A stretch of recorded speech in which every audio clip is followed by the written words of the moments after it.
Alright everyone, Old Timer Mad Tom here. Today we're going to be making some blackberry jelly in the bread machine. So, luckily enough, we have some fresh raspberries from the community garden. And in the bread machine, this is a different paddle than when you saw me make the bread because this paddle doesn't fold down. It's a stable paddle. So, first, we gotta add the blackberries,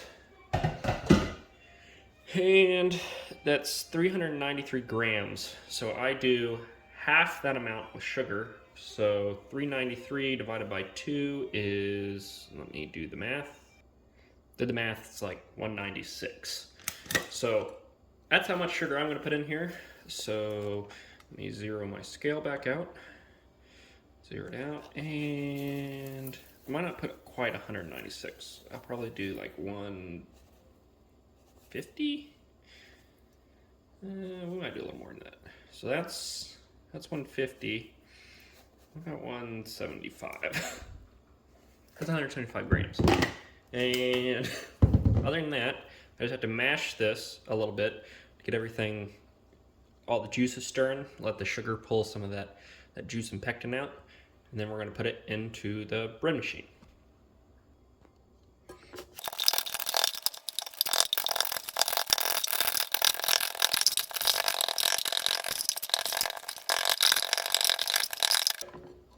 So now I've done that, you can see it's already getting pretty juicy. So let me get this in the bread machine. Show you what to do next. Give it a few more smasheroonies. And for those that don't like seeds in their blackberries, which I hate, we will run this through the strainer or food mill when I'm done with all this, but no point in doing that now. So here's the bread machine. I need to turn the bread machine on. Sorry, but you guys can with me.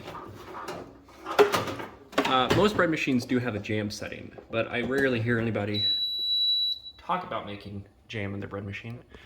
So we'll go over here and scroll down to the jam setting. There it is, and I modify it. So the thing's gonna preheat at 158, I think for 15 minutes. Let's see. Yes, so the preheat's fine. Now the bake, I like to add about 20 minutes. Just found it works better. And we'll do 265. And press start. And it's gonna sit there and heat up. I'll have to close the lid. And I'll show you guys when it gets done preheating.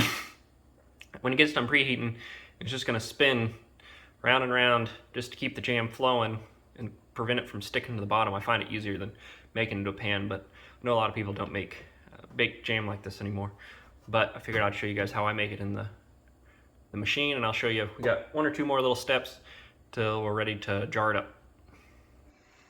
All right, so it's in there stirring. It's made a little bit of a mess, mainly because I was fooling around with it, but you can see it's getting everywhere. I made jelly a few times, and that's the first, but we need to add juice of a lemon.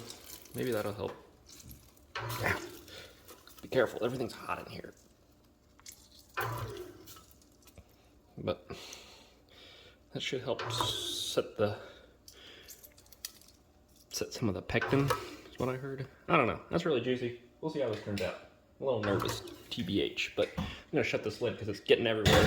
Can't wait to have to clean this up. So, I don't know if it's because I didn't do enough. Last time I didn't do this, so we'll see. But boy, yeah, messy. All right, everyone, made the executive decision to cook it on the stove the rest of the way. Because let me show you, oh my. So I don't know if this is because it's raspberry or because I didn't have enough in there. I made strawberry jelly like 2 weeks ago. Turned out fine, but I did have more strawberries in the thing. So if you're thinking about making it in the bread machine, maybe have enough raspberries, maybe double that recipe. not sure. Been jammed many a time in a bread machine, never had it sloshing around like that. So into the pot, I'll be stirring it by hand the rest of the time. But I'll still give you an update on how it turns out. All right, everyone. So after the bread machine failed because I didn't have enough raspberry, I have cooked it on the stove to a point that I think is good. It's gonna fog the camera up, but sorry about that. I didn't think that all the way through. But I've cooked it for a while, and the way I know it's ready is I put it on a cold plate, and when it's really tacky and sticky, I think it's ready. I've got a food mill here, and got my spatula, and we're gonna just mill this down, that way I don't have a bunch of seeds, and then we'll put it into a jar.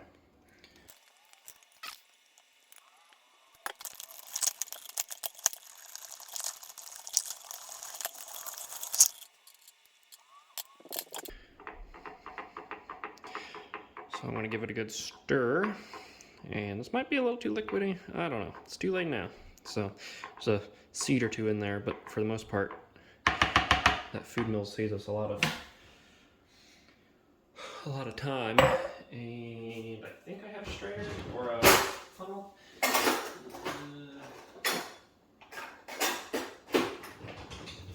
Negative. So this looks a little soapy, but this is actually like a disinfectant. I brew mead from time to time, and so I always have a bunch of it left over that I keep in a spray bottle, and it sanitizes everything really well, and then it does not